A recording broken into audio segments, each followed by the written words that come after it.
Jean-Baptiste Djebari, bonjour. Bonjour à vous. Vous avez eu votre petit débat d'entre deux tours avec David, génial. là, c'est parfait. Ce soir, c'est le débat entre Marine Le Pen et Emmanuel Macron. Qu'en espérez-vous, qu'en craignez-vous? On dit que le président doit éviter l'arrogance et pas passer trop de temps sur son bilan. Bon, ce sera probablement un peu aussi marrant que le billet de David, mais... Non. Non, mais je pense que c'est un bon moment pour débattre et donc pour convaincre. Pour convaincre sur les grands sujets, quoi. Les grands sujets qu'on a évoqués, peut-être des fois pas assez, sur la santé, sur l'écologie, sur le pouvoir d'achat, sur la France dans le monde. Et puis, il y a certainement aussi la capacité pour le président de démontrer les incohérences au pluriel de Madame Le Pen, singulièrement récemment, sur tous les sujets. Sur l'Ukraine, sur la Russie de Poutine, sur les éoliennes récemment, sur le voile encore plus récemment. Et je pense que c'est un moment de clarification pour les Français. Le premier thème abordé sera le pouvoir d'achat. Ça, c'est un terrain favorable à Marine Le Pen. Elle a réussi à agréger, souvent d'ailleurs avec un prisme assez caricatural. C'est vrai, ce sujet-là a un socle historique d'extrême droite, avec des gens qui se préoccupent légitimement du pouvoir d'achat. On a, nous, apporté des réponses, et ce sera l'occasion ce soir d'en débattre.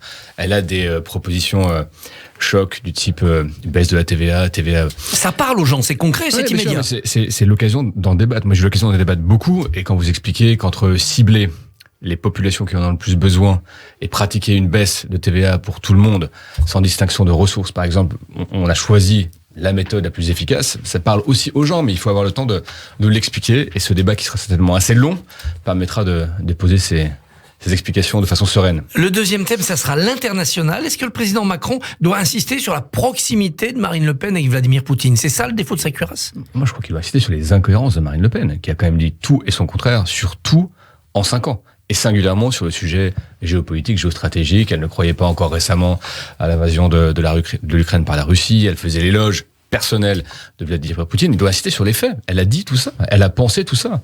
Et penser tout ça quand on prétend être magistrate suprême de la France, c'est quand même un sujet. C'est-à-dire changer d'avis systématiquement sur tous les sujets, y compris sur ceux qui ont des implications sur notre sécurité physique, à nous Français.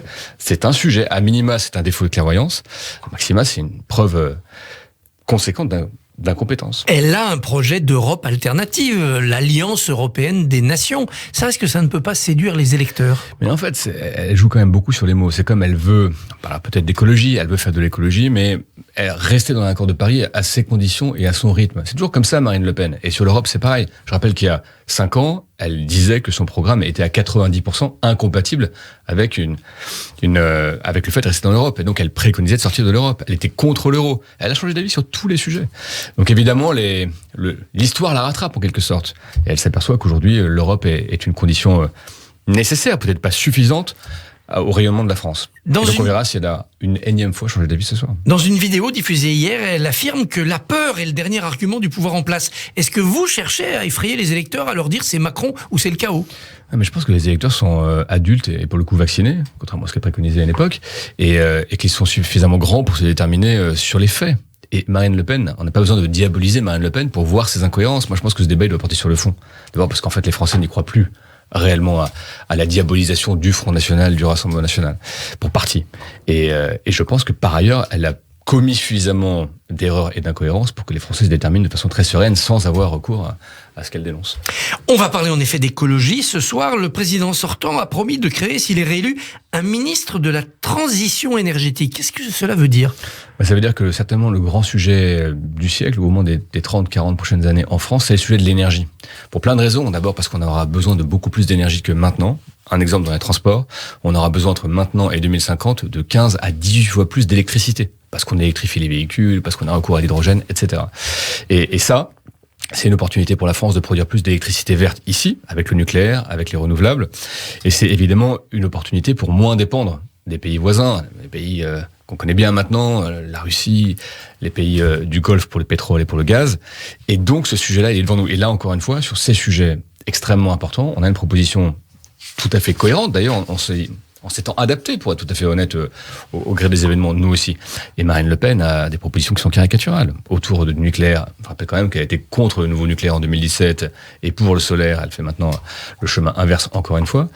Et surtout, elle varie tout sur les éoliennes, qu'elle veut démanteler, qu'elle ne veut plus démanteler. Alors maintenant, elle veut les démanteler après leur leur péremption. Elle finit par s'y perdre. Le rejet des éoliennes, c'est un phénomène profond quand même dans le pays. En fait, il y a un sujet d'acceptabilité. Je ne sais pas s'il y a un sujet de rejet, mais il y a des endroits en France, quand vous vous déplacez, c'est le cas des Hauts-de-France et d'autres régions françaises où on a beaucoup d'éoliennes. Donc il y a un vrai sujet d'implantation et d'acceptabilité sociale. Puis par ailleurs, il y a un sujet de temps.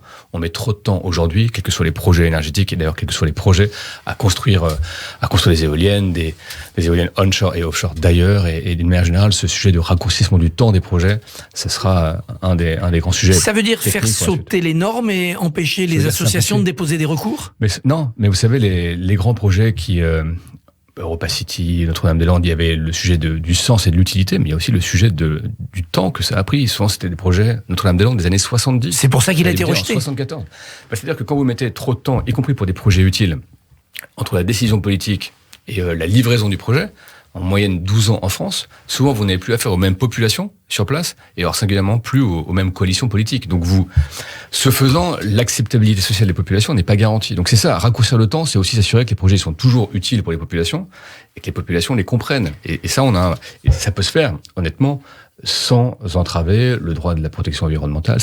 Ça doit pouvoir se faire en réduisant les délais. Ça sera le rôle de l'autre ministre promis, c'est-à-dire le ministre de la planification écologique territoriale ? Oui, parce que je pense qu'il y a des sujets qu'on n'a pas encore abordés dans la campagne, mais il y a quand même on parlait des éoliennes. Mais moi, je me rappelle très bien que dans le Limousin où je suis élu, on a fait une éolienne citoyenne. C'était financé, c'est 2,8 millions, 2,3 millions par des citoyens. Ça a mis plus de 10 ans. Ces projets comme ça, qui font consensus localement, qui sont financés par les citoyens, ils doivent pouvoir être délibérés beaucoup plus rapidement et localement. Et donc d'avoir de la planification écologique territoriale, ça sert aussi à ça, à accélérer le temps des projets, à maximiser en quelque sorte leur acceptabilité. Et c'est donc favorable d'une manière générale à la démocratie. Mais sur cette transition énergétique, il y a quelque chose qu'on ne pourra pas accélérer, c'est ce fameux nucléaire de demain. On sait qu'avant 2035, rien ne sera prêt. Non, c'est vrai. Donc ça veut dire probablement prolonger la vie des centrales existantes en toute sécurité. On a une autorité pour ce faire. Et beaucoup de réacteurs en rade en ce moment. Hein. Et beaucoup de réacteurs qui sont en opération de maintenance, souvent. Et ça veut dire continuer à développer le renouvelable. On aura besoin de beaucoup d'énergie, et donc on a besoin de faire tout ça de concert. Et le renouvelable, pour le coup, on a des temps d'installation, de mise en œuvre qui sont réduits par rapport au nouveau nucléaire. L'avion électrique, on le verra ? Oui, en fait, ils volent déjà. Ils volent déjà, alors sur des avions biplaces, ils volent déjà, ou il volera sur des modèles à 4, 8, 19 places dans un temps relativement court. On parle de 2023, 2024, 2025. Mais Paris-New York en électrique, en avion de passagers ? On verra des carburants qui ne seront plus du kérosène. Donc on est en train de développer des carburants alternatifs au kérosène à base d'huile de cuisson usagée, à base de déchets agricoles et forestiers, demain à base d'hydrogène. Et puis on est en train d'inventer la pile à combustible, c'est-à-dire la pile à hydrogène qui pourra remplacer sur les avions courts et moyens courriers les réacteurs dans un horizon 2030-2035. Pour accéder à l'électrique terrestre, c'est-à-dire à la voiture électrique, il faut de l'argent. On voit que beaucoup de gens ne franchissent pas ce pas parce que ça coûte cher. C'est un très grand sujet maintenant. On voit qu'on commence à avoir une offre de véhicules électriques et hybrides un peu partout en Europe et dans le monde. On commence à avoir des bornes, en tout cas quasiment suffisamment pour que l'expérience soit plutôt agréable. En revanche, ça reste cher. Et ça reste cher partout dans le monde. Aux États-Unis, partout en Europe. Une voiture électrique, ça commence à 26-27 000 euros. Quand vous cumulez toutes les aides, vous pouvez avoir jusqu'à 18 000 euros d'aide, notamment dans la métropole du Grand Paris, mais on voit bien qu'il faut financer les 6-7 000 euros.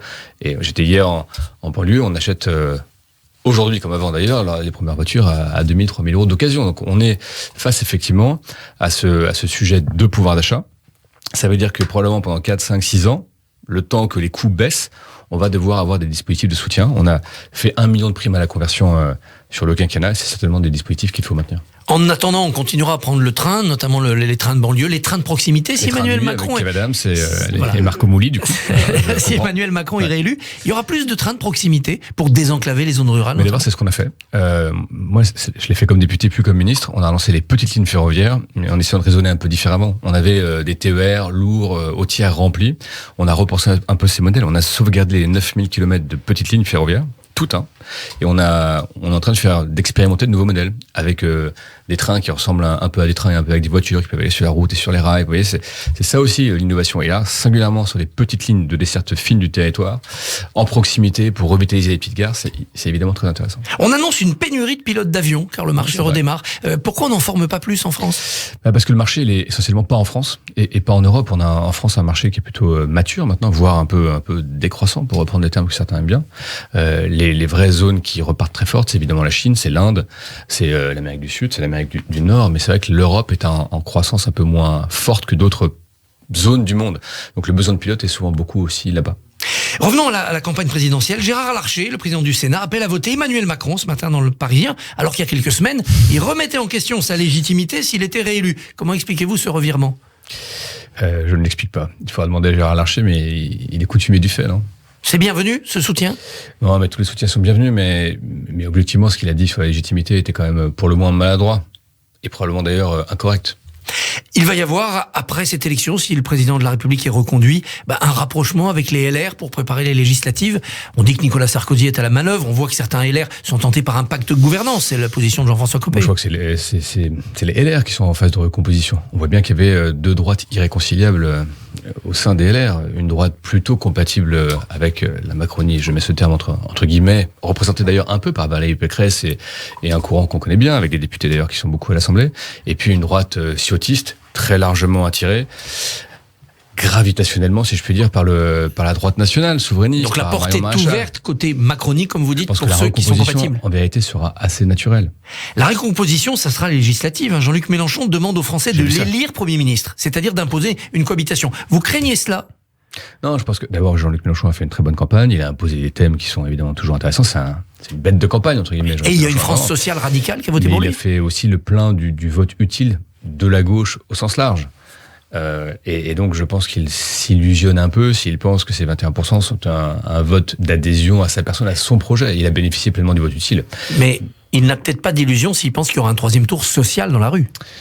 Je pense qu'effectivement c'est un sujet, mais le fait de l'élire, comme il dit, Premier ministre sur un programme qui, encore une fois, ne suscite pas l'adhésion dans sa totalité, c'est aussi un peu là une vue d'esprit. Il faudra veiller quand même à ce chaudron social. Mais d'abord, il existe. D'abord, on l'a connu au moment des Gilets jaunes, on en parlait juste avant, et on a apporté des premières réponses. Après, ça restera un grand sujet. On a beaucoup d'inflation partout dans le monde. On en a en France, et tous les sujets qu'on a évoqués, l'accessibilité, l'acceptabilité des voitures électriques, le pouvoir d'achat, ça reste des sujets qui sont extraordinairement structurants. Jean-Baptiste Djebari, merci, bonne journée. Merci à vous. Merci beaucoup Christophe Barbier, Jean-Baptiste Djebari. Demain, votre invité Christophe sera Jean-Michel Blanquer, ministre de l'Éducation nationale.